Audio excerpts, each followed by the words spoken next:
Welcome to another 21 Hats Dashboard, brought to you by our sponsor, The Great Game of Business. I'm Lauren Feldman. I'm here with Gene Marks to talk about the things we think business owners should be following this week. Welcome, Gene. You know what? Business is not a game, Lauren. I want to be clear about this.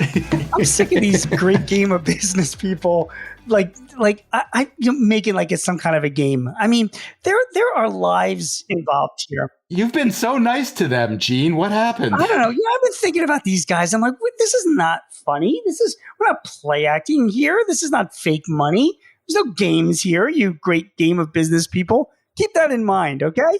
There.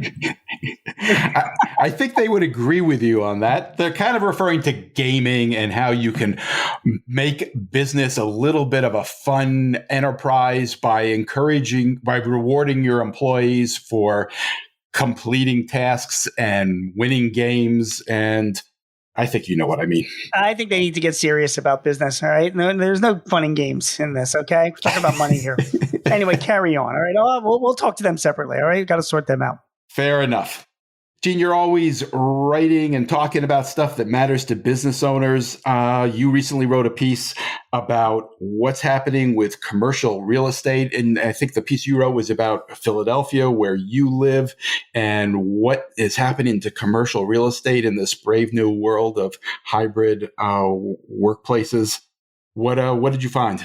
I didn't write about this yet, but I'm going to write about this. So I guess the topic that we won't talk about in the future, because I'm pitching this to my editor at The Guardian. We need to come up with ideas here. I mean, the reality is that these buildings are not going to be filled up again. I mean, in Philadelphia right now, the buildings are like less than 50% occupied. And Philadelphia, I use that as an example, but this is going on in every state in the country, every city in the country. And I was in New York just last week, driving by these Philly's a shadow of New York. New York has got these gorgeous, gleaming, giant skyscrapers, these office buildings. Nobody's there. I mean, it's like half full. And yeah, the local small businesses are suffering because all that foot traffic is no longer there. But I don't feel so bad, only because there's a lot of businesses that are doing great in the neighborhoods where all those employees are staying home. I mean, they just shifted their spending. So I don't want to say I don't feel bad, but the businesses themselves need to adjust to a new reality. And so do all of us. And I do want to write about, that's why I wanted to talk to you about this, because I'm thinking of some ideas. And if any listeners have ideas, I'm curious to hear what listeners have to say. Like, this is a big issue, but it's also a potential opportunity. What do we use this space for realistically? Because whatever we decide to do, it's going to cost, I mean, right. The knee jerk reaction, Lauren, right, is, we turn it into residential space, which is easier said than done, but certainly is an opportunity. And that's good. And I think a lot of smaller companies can take advantage of that. Is that happening in Philadelphia? Not yet. But there are some big buildings. This was featured in the Philly Business Journal that, are facing default. I mean, there's no way these landlords, these property managers and owners can maintain their mortgages on these things with the rents being so low as they are right now. So they're gonna have to do something. But no, I've not seen any big conversions. I know there's a few buildings in New York that are converting to residences, but again, it's easier said than done to do that. There's zoning issues and just the architecture is difficult. Yeah. I mean, people are going to have to think out of the box, and governments are going to have to get involved to make this work.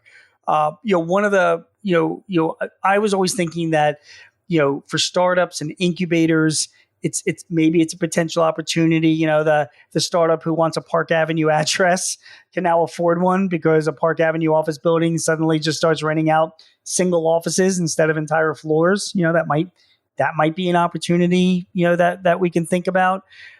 In Philly, our schools are a disaster, and there are buildings with asbestos and schools shutting down because of building problems. Can all these empty buildings be used to help the school system and the kids? Also in Philly, Lauren, I mean, you live in Princeton, so you're in the beautiful part of the world. You don't really know anything about real life living like me in downtown Philadelphia. I spent many years living in Philadelphia, so I know what you're talking Yeah, back about. then it was like horse and carriages and people walking around with umbrellas and I'm old. I'm tipping not their that hats old, to Gene. each other. But right now in Philadelphia, I mean, there's every other block there's a homeless person, which of course is in many cities. That's a big problem for a lot of businesses, and it's a sad problem for society. And yet, you have these people sleeping outside of office buildings that While are we empty. have empty office buildings. Yeah.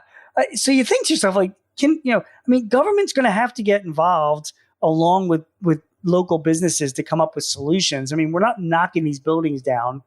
So I'm just, people listening to this, like I said, I'm curious to hear other ideas. What can be done? There's a whole bunch of space here. What can be done with it? Because it ain't going to change anytime soon, Anybody who has ideas for Gene, you can send them through me Yes. just by replying to your morning report, or my email address is Lauren, Loren, at 21hats.com. We'd love to hear from you. And I'd be happy to quote you as well, because I will be writing about this. Excellent. Next topic. I recently highlighted a story in the morning report by an excellent reporter named Nina Roberts about how small brands are kind of going crazy experimenting on the new Twitter clone Threads. Gene, you've been very active on Twitter. I'm curious, have you tried Threads? Any thoughts?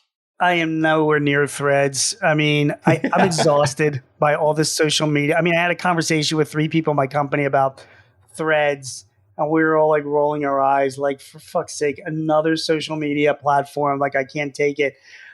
You know what, Lauren? Like, is what the introduction of Threads really forces business owners to really have to pick and choose. Period. So I'm a Twitter guy. I'm actually a fan of Twitter. I actually think Twitter has improved since Musk has taken over. I know there's a lot of critics. I've been good with it. I have good conversation on Do you Twitter. know anybody who shares that opinion with I haven't you really talked about besides it. Yeah, Elon Musk? I'm sure there are. I'm sure there are people that agree with me, but But you haven't found any. I haven't looked. But I mean, I just Okay. my experience on Twitter has been okay. But I'm on Twitter and I'm on LinkedIn because I sell software to businesses, and LinkedIn is a great B2B market, great B2B platform. Yep. So that's where I spend my time. I don't have time for this Threads nonsense. Me too. Yeah, you're the same way, right? But I don't want to disparage people from using Threads only because if you're an Instagram business, you should you should absolutely be considering Threads. It's a perfect partnership to it. Because it's so easy to move your following right over into Threads. You don't have to start from scratch. You can bring your followers with you. Right. And then you get more engagement and more communications with your following. And there's a lot of entrepreneurs there's a guy, I'm on Instagram, and I don't post anything on Instagram, but I follow a bunch of very highly inappropriate accounts, which my kids have recommended to me.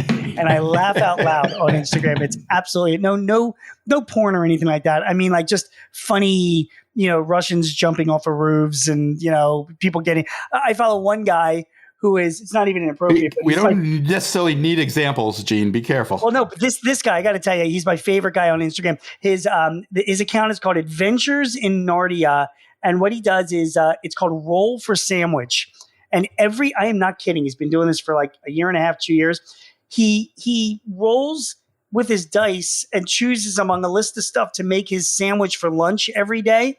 And depending on what the dice chooses for him, that's what he makes his sandwich. So it'll be like with like Spam and jelly and provolone cheese and pickles, like whatever. He just lets the dice gods decide. And sometimes the sandwiches are great and sometimes they are horrific. And he eats the entire thing and it's hilarious. How often do you watch this, Gene? Every day.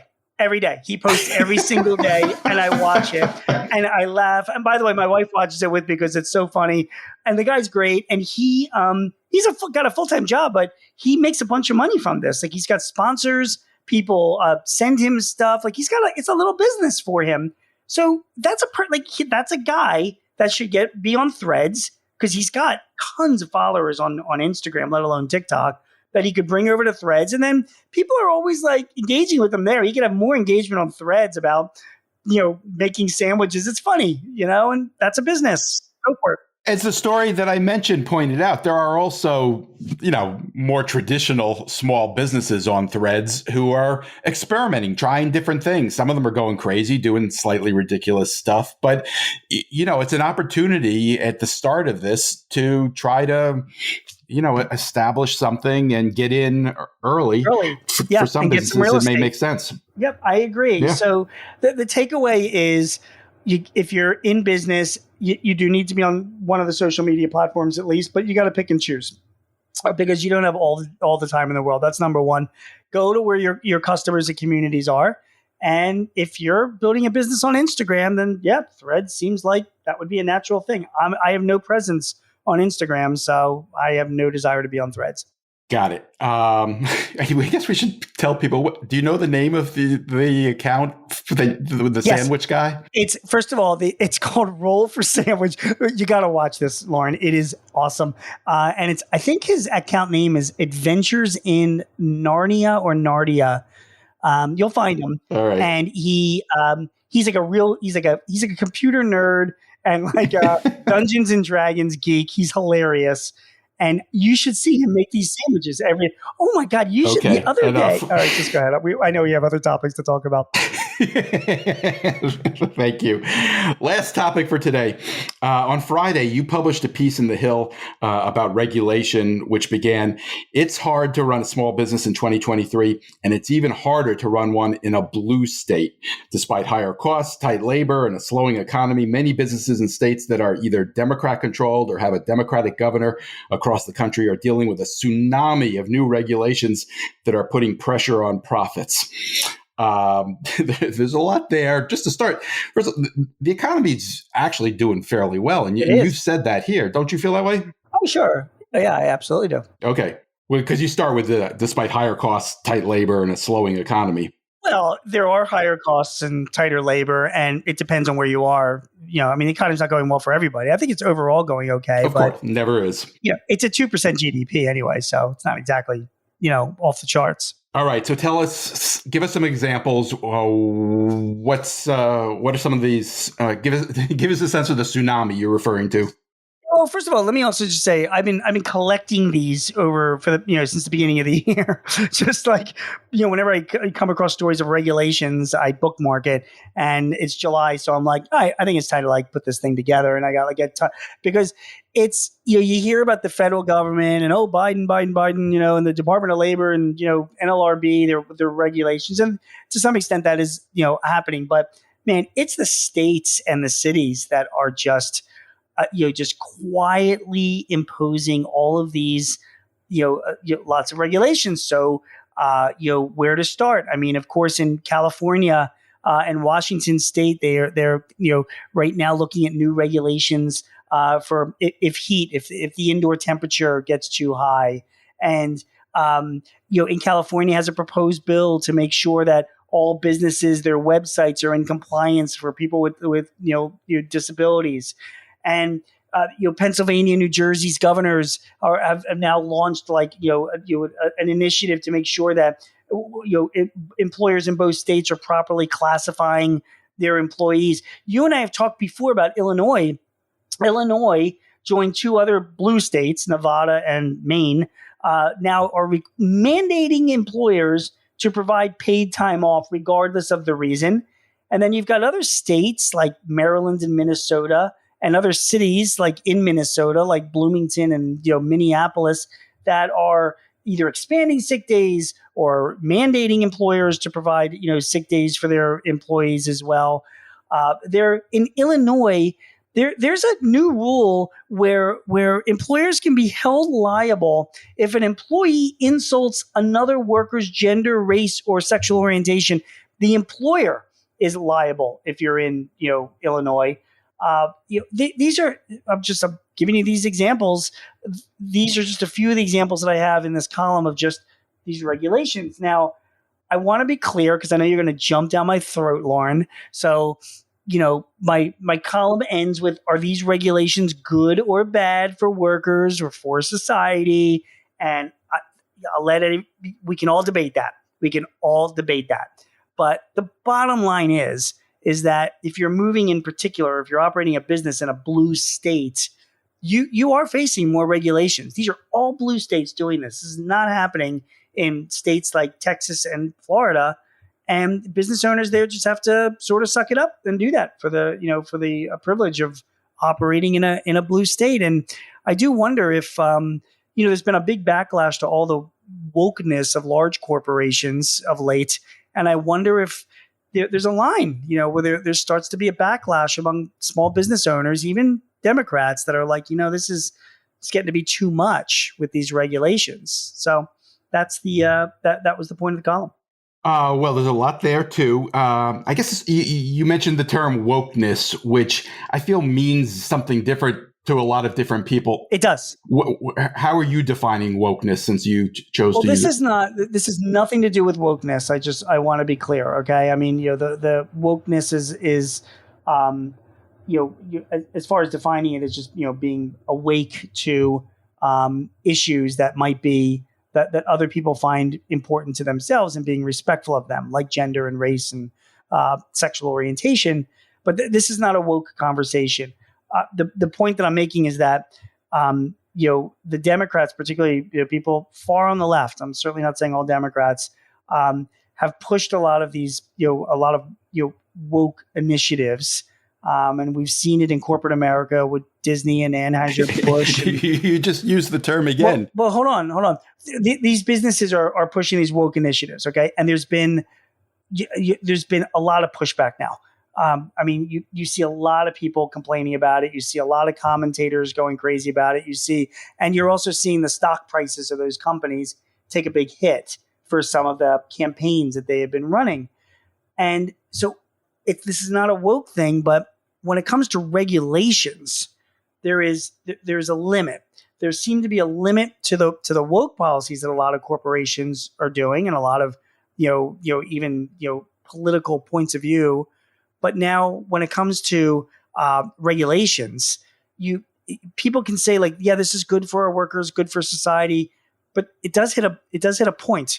Just like these woke policies hit like a line for the Democrats, I get concerned for the Democrats that these excessive regulations in states around the country will also hit a line among the very business owners that support them, where they say, listen, we do treat our workers well. We don't need to be mandated how much we should be paying our workers for vacation or sick time, or we can't comply with rules that we're suddenly responsible if two employees start getting into a fight just because it happened at our workplace. There's a line. And I think that these more regulations that happen, particularly in these blue states, I think could turn a lot of potential voters towards Republicans because they get fed up. That's my point. Well, I don't want to get into a conversation about wokeness. I rebel a little bit when I hear the term used disparagingly. To me, woke means you have a certain amount of empathy for people who may have a harder lot in life. And I think, being aware of that is a good thing. But let's stick with the regulation. You mentioned the thing about California and Washington State proposing new rules for businesses for temperatures exceeding certain levels. Sure. The exact opposite has happened in Texas, which I assume you would approve of. They've passed a law that prohibits municipalities from issuing these kinds of rules. I think it was primarily outdoors, and you were referring to indoors, but it's heat either way. Right. I assume you're okay with Texas doing that, but do you really think that every business in Texas can be trusted to make sure their employees are staying safe and healthy? Well, that's the attitude that you have. That is the attitude you have. You just asked. I'm asking you. Well, but but by asking that question, you're implying that every business can't be trusted. So so because of the 0.1% of businesses that might treat their employees so poorly that they put them into untenable working conditions, we now have to have a regulation or a law that impacts the other 99% of the businesses that not only have respect for their employees and treat them fine and well, but also you don't want to be insulted by a government assuming that they don't know how to run their businesses and how to treat their people. And if a business has an poor working conditions, or is underpaying their people, or is not paying them enough paid time off, or is allowing too many fights where people are cursing and cussing at each other in their work. But that's the way somebody runs their business in a time right now where unemployment is at a historical low and everybody is craving for employees. That's up to the business owner to make those decisions, because they're just going to wind up losing good people and ultimately suffering because of that. But for the government to then issue the regulations saying, no, we're mandating, we don't care who you are or what you are, you have to maintain, you can't have your temperatures in your office go over a certain amount. Like, it's insulting. It's just insulting. It's insulting to me when I hear these business owners in Illinois are being told by the government, you have to pay your employees, vacation. We're mandating this. Or like businesses in other states that I mentioned in this article that are required to enroll their employees now in retirement plans and pay for them. I mean, this is all compensation that you're talking about. So now what you're doing is you're having the government tell businesses what to pay their employees, which for many businesses is their biggest cost. So now you're taking away their control over their biggest cost to run their business. And it makes things much more difficult for them to run their business, which again brings me back to my earlier point that some business owners, I think, are going to say, like, I can't take this. It's not profitable for me. I can't be in a blue state, and I certainly can't vote for people that are going to continue to, issue these rules. When you emphasize the aspect of business owners and you feeling insulted by this kind of regulation, it sounds kind of like you're saying that the feelings of business owners are more important than the health of those employees who would be damaged at businesses that do not treat their people well. Is that what you're saying? No, I'm not. I'm just saying that it's insulting to business owners that they have to assume that the government is going to make the decisions for them and tell them how to run their businesses. So I just think that it's an unfair thing to do. I mean, Lauren, I have 600 clients. I talk to my clients throughout the year, all of them, in various. They're all good people. They run good businesses for the most part. They know how to treat their employees. And when regulations like this come down, I'm in Pennsylvania, so we don't deal with some of the things we've been talking about.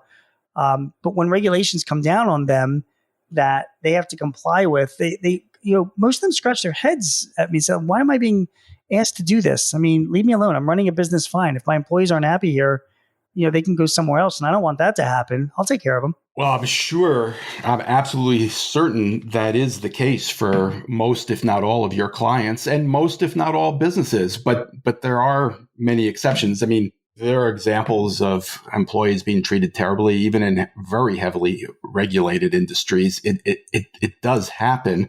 I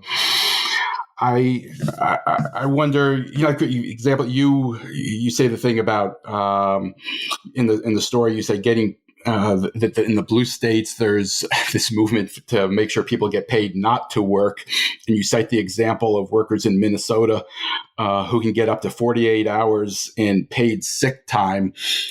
It doesn't seem like that much to make sure that people can stay home when they're sick. So, Lauren, let me ask you a question. You run your own business, okay? Have you had 6 days off this year because you were sick, where you couldn't work? Not this year, but and I've been very fortunate. I've mostly been healthy, so there probably haven't been that many years where I have, but there have been, and I certainly know very good employees who've had to miss lots more time than that. Fair enough. And in every case I've seen, my clients that have employees that have had a medical emergency or something that causes them to be sick for a week or a week and a half, most businesses not only accommodate that, they want to take care of their employees. But now we're being told, at least businesses in Minnesota are being told, now we don't trust you to do that. We're going to mandate that you give them. And you talk about, the employers, that some of the employers may be bad actors or not treating their employees well. How many employees that have 48 hours of sick time accrued to them are going to take those sick time regardless of whether they're sick? So, there's bad actors on both sides, Lauren. We can agree on that.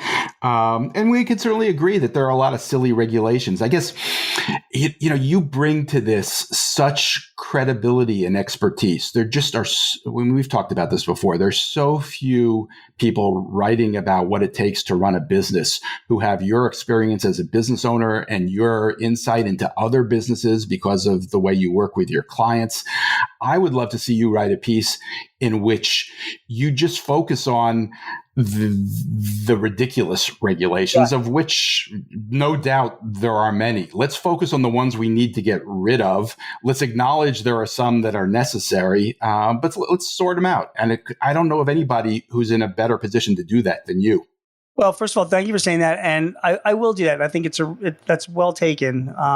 Because I very, very much respect what you say and do, and that would be a good thing to write about. Just keep in mind, though, that unless it's a regulation that comes from the 19th century, and there are plenty of them out there, there are anybody for 10 people that think that there's this new regulation is ridiculous, there's 100 people that think otherwise. You know what I mean? So everybody's got their agenda and they have their reasons for why these regulations happen. So they'll never, it'll never be a unanimous support. We can agree on that. It will certainly never be unanimous. There are plenty. That's for sure. The first thing that comes to mind, of course, is, how many states have, to be a hairdresser, you have to go through hundreds of hours of certification time and past exams, to cut somebody's hair, things like that.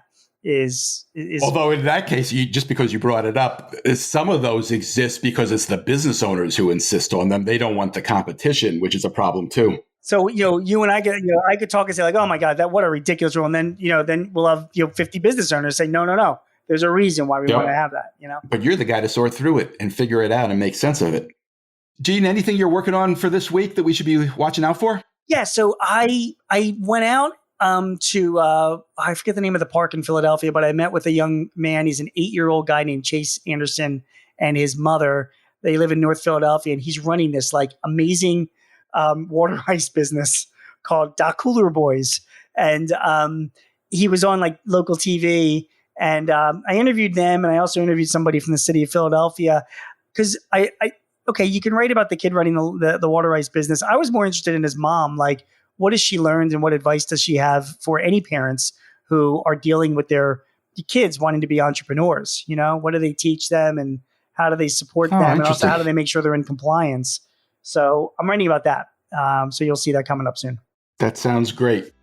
Gene Marks is a CPA who writes weekly on small business for The Guardian, The Hill, The Philadelphia Inquirer, The Washington Times, The Chicago Daily Herald, Forbes, and Entrepreneur. You can also hear him on ABC Radio's Eye on the World with John Batchelor. Gene hosts 2 small business podcasts with Paychex Corporation and The Hartford. This episode was brought to you by The Great Game of Business. Yes, Gene, The Great Game of Business, which helps businesses use an open book management system to help build healthier companies. You can learn more at greatgame.com. Thank you, Gene. Thank you, Lauren. We'll see you next week. Have a great week, everyone.